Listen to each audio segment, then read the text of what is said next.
Ayun guys, ang lawak na ng kanilang nalinis. Tumulong ka? Bakit? Yung agra ko. Okay. Ano siya kasi pag nandito yung mga lalaki dito sa uma kasi yung tawag dito guys, uma. Si Nicki Minaj yung nagluluto ng pagkain kasi itong batang marunong na to magluto.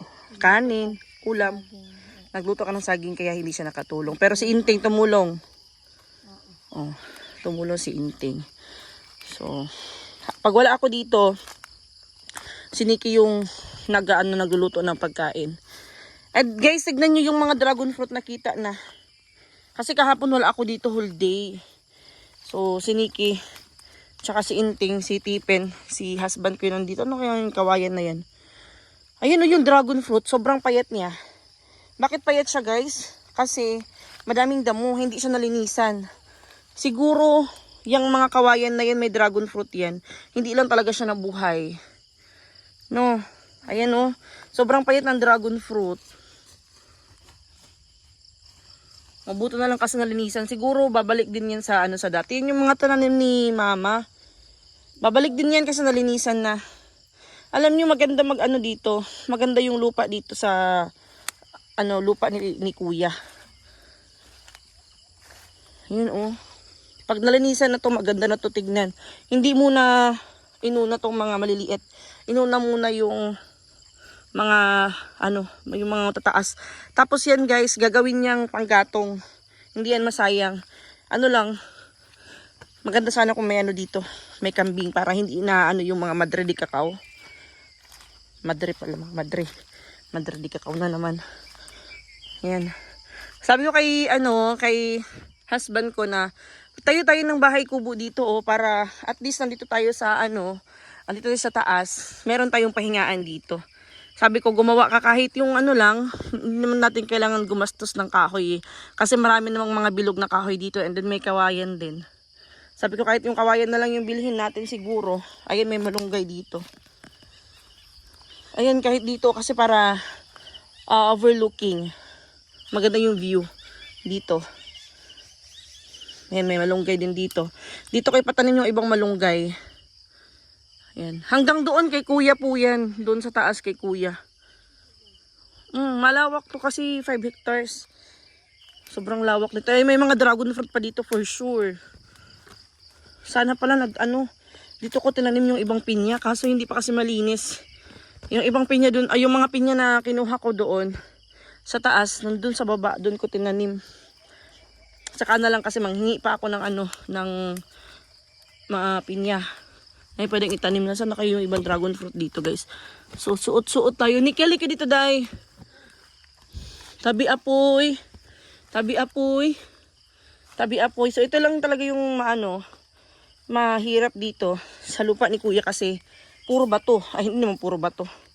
80% bato. Lang kung saan yung patag ito. Ayun, may dragon fruit na naman, oh. Yan, dragon fruit. So, yung katulong ni husband ko maglinis dito. Ayun, oh, sobrang payat. Oh, marami kasing tinanim si mami dito. Si mama dito, guys. Ayun, oh, dragon fruit, payat. Sige lang, kasi baka yan sila. Mabuhay din yan kasi nalinisan na. Hindi ko lang alam kung pati dito kasama pa. Pero at least pag nalinisan na to, maganda na to guys. Wow. I like the view here. Siguro kasama pa to. Wow, perfect. Ayun yung bahay ni father-in-law. Yan. Yan, hanggang doon sa taas. Kay kuya po yan. Yan. Dito. Kay kuya yan. Doon pa yan sa kabila. Kay kuya yan. Tanim tayo dito ng beans. Ano kaya to? Parang oregano. Ano kaya to? Parang oregano siya guys. Ay hindi. Sagbot lang yan. Sagbot pala, sagbot. So yun oh. Ganda. Ganda ng view dito sa taas. So sana pagbalik natin dito makaano na tayo, makastart na tayo ng pagtanim. Pero ilalalong namin yun, parang iano muna. Tapos transfer na lang namin. Kailangan muna malinisan. So, yan po yung pinagkakabisihan dito ni husband ko, ni Boss Stephen. Kaya si Boss Stephen palagi napunta dito kasi tumutulong siya sa pag puputol ng mga damo pagdilinis dito sa bukid. Tumutulong si Boss Stephen. Si Boss Stephen hindi kaya sinisweldohan dito sa bukid. Kumbaga, ano na lang sa kanya para, syempre, para may content din yung kapatid ko. So, yung ginagawa niya dito, tulong-tulong, kung ano yung mga gawain dito. So, sabi ni husband ko, kasi sabi ko, ting parang hindi natin kaya linisin yan. Mas matatagalan tayo kung ano lang, ako lang yung mag-aano nito, maglilinis. Tapos tayong dalawa, tatlo. O sabi ko mag-ano na lang tayo na kahit mga 2 tao, kahit mga 1, 2 araw lang. Sabi niya, wag na kasi uwi ka naman ng Tacloban, wala naman siyang gagawin dito. Bilhan ko na lang daw siya ng lampas. So pinabilhan ko kay Boss Stephen, ilan yung binili Nikki? 2. Oh, sakto, 2. Sabi ko kay Boss Stephen, bilhan niya si Titing ng lampas. Bayaran ko na lang siya. So bumili si Boss Stephen, kaya yan, malaki na yung ano nila, nalinisan nila. At least meron silang pinagkakaabalahan dito sa bukid. Hindi lang yun panay cellphone sila guys, kasi nasa cellphone lang sila tuwing rest time nila, wala silang ginagawa. Tulad ngayon, medyo maulan yung panahon dito, so baka mamaya pa yan sila gigising para after nilang kumain ng breakfast, maglilinis na yan sila dito, diba? Maganda na tignan.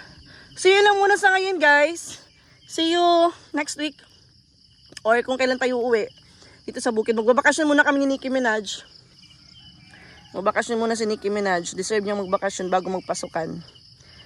Hi! Thank you so much for watching. Bye-bye!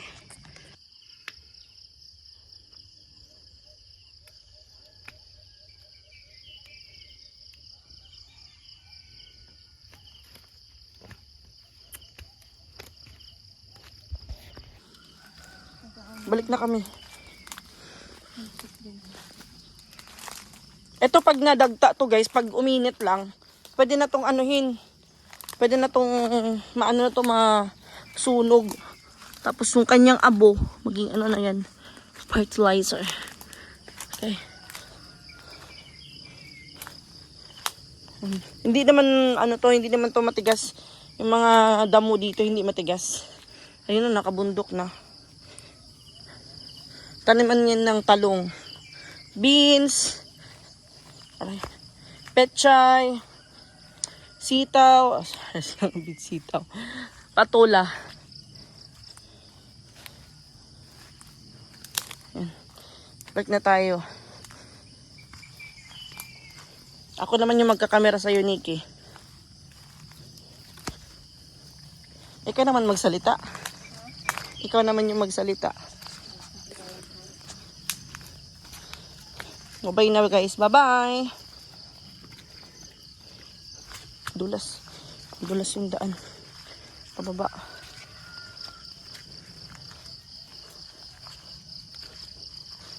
Ako, madulas nito. Pag pababa tayo, madulas.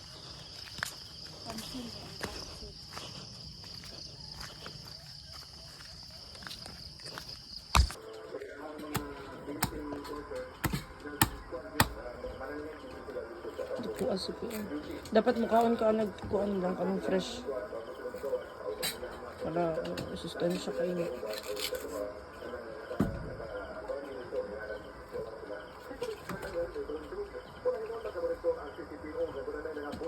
Buwang na ka.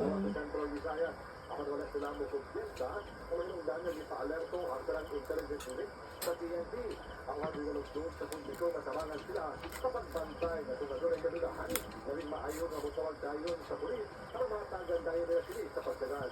Kaya sa mamuta sa mga dito sa atin sa inyong radyo, ang alam mo sa natin yung Pita Takaret. At lumuot,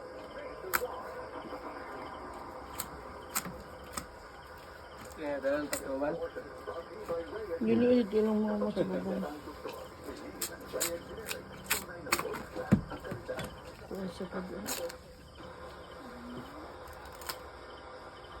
Kunti pa na lang.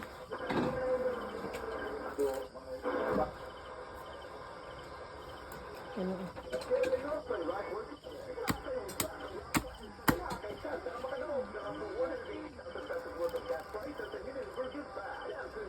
Dalhin namin dun kay mama sa taas.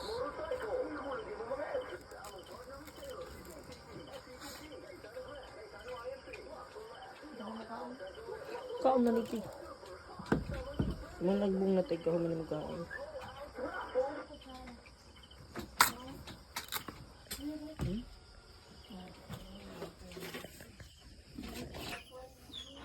Anto na milaw eh. Hindi mo, pay mo. Ito sa mi pa. Wala sa may takluban.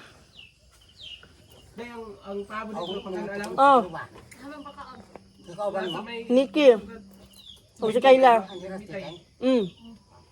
Kayo si Papa. Mga tulog ra kadlaw pa.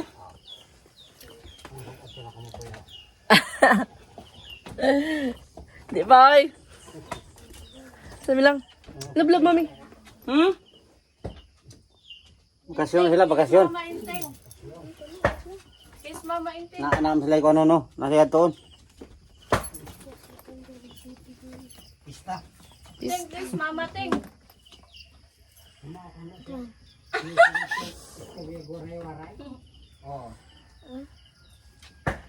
Oniting. Gado nga, nabibilit. Sus kay mahuga man tat sinilas buda. Ay, di ka tanong ko. Wa mo na gamit yung katsa. Wala ambot kani oh. Ako wala ko ha. Tara na. Giyara mo lang tatay butang ni tatay sa... Sabi lang. Sige, kaya mo big. Si Titing, sige mo na at sali dito. Ne karawa na noon. Gamba? Madangog. Asa man? Ang kinagamit ato? Lang ha, pagluyong mo karon. Duduwaan ko rin niya. Halo ang jacket. Yan, baba na tayo. Laki na ng Madre de Agua. Na-amaze talaga ako dito guys kasi nung first time pagpunta dito, nung namatay si kuya, maliliit pa. Hindi naman yung maliit na maliit. Pero hindi pa ganito katangkad. Ngayon tumangkad na siya simula nung nalinisan. Simula nung naanuhan, natanggal yung mga malalaking damo. Nakatubo na siya. Tapos paniulan din. Yan. Ganda no.